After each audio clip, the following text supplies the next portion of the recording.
Ticket ಸಿಕ್ಕಿಲ್ಲ ಅಂತ ಬೇಸರ ಇಲ್ಲ, ಆದರೆ ಪಕ್ಷ ನಡೆಸಿಕೊಂಡ ರೀತಿ ನೋವು ತಂದಿದೆ ಅಂತ ಉಡುಪಿಯ ಶಾಸಕ ಕೆ ರಘುಪತಿ ಭಟ್ ಬೇಸರವನ್ನ ಹೊರಹಾಕಿದ್ದಾರೆ. ಅಲ್ಲದೆ ನಾನು ಪಕ್ಷ ಬಿಡುವ ಪ್ರಶ್ನೆಯೇ ಇಲ್ಲ, ನಾನು ಯಾವ ಪಕ್ಷಕ್ಕೂ ಹೋಗೋದಿಲ್ಲ, ಪಕ್ಷೇತರ ಅಭ್ಯರ್ಥಿಯಾಗಿ ನಿಲ್ಲಲು ಈ ಬಗ್ಗೆ ನಿರ್ಧಾರವಾಗಿಲ್ಲ ಅಂತ ಹೇಳಿದ್ದಾರೆ. ಇನ್ನು ಟಿಕೆಟ್ ಕೈತಪ್ಪಿದ ಹಿನ್ನೆಲೆ ರಘುಪತಿ ಭಟ್ ಅವರ ನಿವಾಸದ ಎದುರು ನೂರಾರು ಕಾರ್ಯಕರ್ತರು ಜಮಾಯಿಸಿದರು.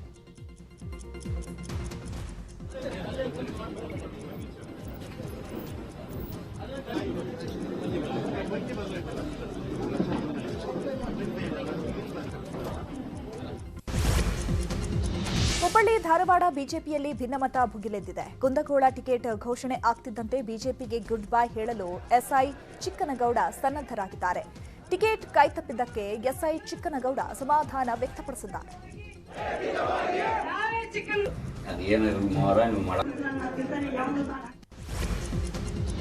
ಬಿಜೆಪಿ ಮೊದಲ ಪಟ್ಟಿ ಬಿಡುಗಡೆ ಆಗ್ತಾ ಇದ್ದಂತೆ ಬಳ್ಳಾರಿಯಲ್ಲಿ ಬಂಡಾಯದ ಬಿಸಿ ತೀವ್ರ ಸ್ವರೂಪವನ್ನು ಪಡೆದುಕೊಂಡಿದೆ. ಬಿಜೆಪಿ ಟಿಕೆಟ್ ವಂಚಿತ ಕೆಎಸ್ ದಿವಾಕರ್ ಬಿಜೆಪಿ ಪಕ್ಷಕ್ಕೆ ತತ್ವ ಸಿದ್ಧಾಂತವೇ ಇಲ್ಲ, ಸಂಡೂರು ಟಿಕೆಟ್ ಸೇಲ್ ಆಗಿದೆ ಅಂತ ಗಂಭೀರ ಆರೋಪವನ್ನು ಮಾಡಿದ್ದಾರೆ. ಇನ್ನು ದಿವಾಕರ್ಗೆ ಟಿಕೆಟ್ ನೀಡದಿದ್ದಕ್ಕೆ ಬೆಂಬಲಿಗರು ಟೈರ್ಗಳಿಗೆ ಬೆಂಕಿ ಹಚ್ಚಿ ಆಕ್ರೋಶವನ್ನು ಹೊರಹಾಕಿದ್ದಾರೆ.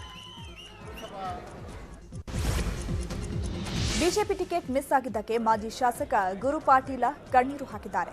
ಶಹಾಪುರ ಕ್ಷೇತ್ರದ ಟಿಕೆಟ್ ಅಮಿನಾರೆಡ್ಡಿ ಯಾಳಕಿಗೆ ಘೋಷಣೆಯಾಗಿದೆ. ಇಂದು ಶಹಾಪುರ ತಾಲೂಕಿನ ಶಿರವಾಳ ಗ್ರಾಮದಲ್ಲಿ ಬೆಂಬಲಿಗರ ಸಭೆ ನಡೆಯಿತು.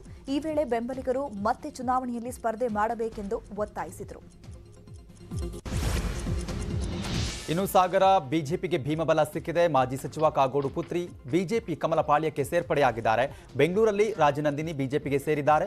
ಬಿಎಸ್ವೈ ಹಾಲಪ್ಪ ಸಮ್ಮುಖದಲ್ಲಿ ರಾಜನಂದಿನಿ ಸೇರಿದ್ದಾರೆ. ಈ ವಿಚಾರಕ್ಕೆ ಸಂಬಂಧಪಟ್ಟಂತೆ ಮಾತನಾಡಿದ ರಾಜನಂದಿನಿ, ನಾನು ಸಾಗರದಿಂದ ಕಾಂಗ್ರೆಸ್ ಟಿಕೆಟ್ ಆಕಾಂಕ್ಷಿಯಾಗಿದ್ದೆ. ನಾನು ಕಾಂಗ್ರೆಸ್ ಪಕ್ಷ ಸಂಘಟನೆ ಮಾಡಿದ್ದೇನೆ, ಆದರೂ ಕೂಡ ಕಾಂಗ್ರೆಸ್ ನಾಯಕರು ಬೇರೆಯವರಿಗೆ ಟಿಕೆಟ್ ಕೊಟ್ಟಿದ್ದಾರೆ ಅಂತ ಬೇಸರವನ್ನು ಹೊರಹಾಕಿದ್ದಾರೆ. ಇನ್ನು ಡಾಕ್ಟರ್ ರಾಜನಂದಿನಿ ಬಿಜೆಪಿ ಸೇರ್ಪಡೆ ವಿಚಾರಕ್ಕೆ ಸಂಬಂಧಪಟ್ಟಂತೆ ಮಾಜಿ ಸಚಿವ ಕಾಗೋಡು ತಿಮ್ಮಪ್ಪ ಪ್ರತಿಕ್ರಿಯೆಯನ್ನು ಕೊಟ್ಟಿದ್ದು, ಈ ರೀತಿ ಮಾಡ್ತಾರಂತ ನಾನು ಕನಸಿನಲ್ಲೂ ಆಲೋಚನೆ ಮಾಡಿರಲಿಲ್ಲ. ರಾಜಕಾರಣದಲ್ಲಿ ಸ್ಥಿರತೆ ಮತ್ತು ಬದ್ಧತೆ ಉಳಿಸಿಕೊಂಡು ಬಂದಿದ್ದಂಥವನು, ಆ ಸಂತೋಷ ಮತ್ತು ನೆಮ್ಮದಿ ನನಗಿದೆ ಅಂತ ಹೇಳಿದ್ದಾರೆ. ಬಿಜೆಪಿ ಕ್ಷೇತ್ರಕ್ಕೆ ಹೋಗಿದ್ದಾಳೆ ಅಂತ ಹೇಳಿದರೆ ಇವತ್ತು ನನಗೆ ಎದೆಗೆ ಚೂರಿ ಹಾಕಿದಂಗೆ ಆಗಿದೆ. ಈ ಕೆಲಸ ಮಾಡಬಾರ್ದಾಗಿತ್ತು. ಮಗಳಾಗಿ ಈ ರೀತಿ ಇವಳು ಇದ್ದಾಳೆ, ನಡ್ಕೊಳ್ತಾನೆ ಅಂತ ನಂಬಿಕೆ ಸಾಕು. ನಾನು ಯಾವ ಕನಸಿನಲ್ಲೂ ಕೂಡ ಕಂಡವನಲ್ಲ. ಇದು ದೌರ್ಭಾಗ್ಯ, ಇದು ಆಗಬಾರಿತ್ತು. ಅದು ಏನೇ ಆದರೂ ನಾನು ಕಾಂಗ್ರೆಸ್ಸನ್ನು ಬಿಟ್ಟು ಹೋಗಲ್ಲ. ಕಾಂಗ್ರೆಸ್ ಇನ್ನುಳಿದ ಪ್ರಮುಖ ಸುದ್ದಿಗಳನ್ನು ನೋಡಿ. ಪ್ರಚಾರಕ್ಕೆ ಹೋದ ಶಾಸಕರನ್ನ ಗ್ರಾಮಸ್ಥರು ತರಾಟೆಗೆ ತೆಗೆದುಕೊಂಡಿರುವ ಘಟನೆ ಕನಕಗಿರಿ ತಾಲೂಕಿನ ವರನಖೇಡದಲ್ಲಿ ನಡೆದಿದೆ. ಟಿಕೆಟ್ ಘೋಷಣೆ ಆಗ್ತಾ ಇದ್ದಂತೆ ಶಾಸಕ ಬಸವರಾಜ್ ದಡೇಸೂಗೂರ್ ವರನಖೇಡಕ್ಕೆ ಪ್ರಚಾರಕ್ಕೆ ತೆರಳಿದ್ರು. ಈ ವೇಳೆ ಗ್ರಾಮದಲ್ಲಿ ಅಭಿವೃದ್ಧಿ ಆಗಿಲ್ಲ ಅಂತ ಕ್ಲಾಸ್ ತಗೊಂಡಿದ್ದಾರೆ.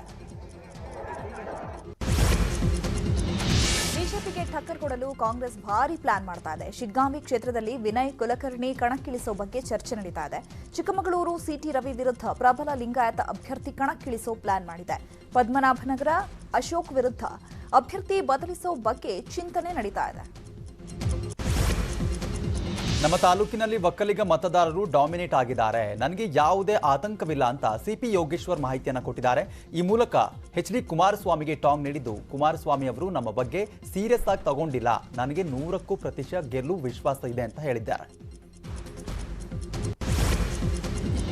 ಮಾಜಿ ಸಚಿವ ವರ್ತೂರು ಪ್ರಕಾಶ್ಗೆ ಕೋಲಾರ ಬಿಜೆಪಿ ಟಿಕೆಟ್ ಘೋಷಣೆ ಹಿನ್ನೆಲೆ ಡೂಮ್ ಲೈಟ್ ವೃತ್ತದಲ್ಲಿ ಬೆಂಬಲಿಗರು ಸಂಭ್ರಮಾಚರಣೆಯನ್ನ ಮಾಡಿದ್ದಾರೆ. ಪಟಾಕಿ ಸಿಡಿಸಿ ಕೇಂದ್ರ ಹಾಗೂ ರಾಜ್ಯ ಬಿಜೆಪಿ ನಾಯಕರ ಪರ ಘೋಷಣೆ ಕೂಗಿದ್ರು. ವಿನಾಯಕ ದೇಗುಲದಲ್ಲಿ ವರ್ತೂರು ಪ್ರಕಾಶ್ ವಿಶೇಷ ಪೂಜೆಯನ್ನ ಸಲ್ಲಿಕೆ ಮಾಡಿದರು.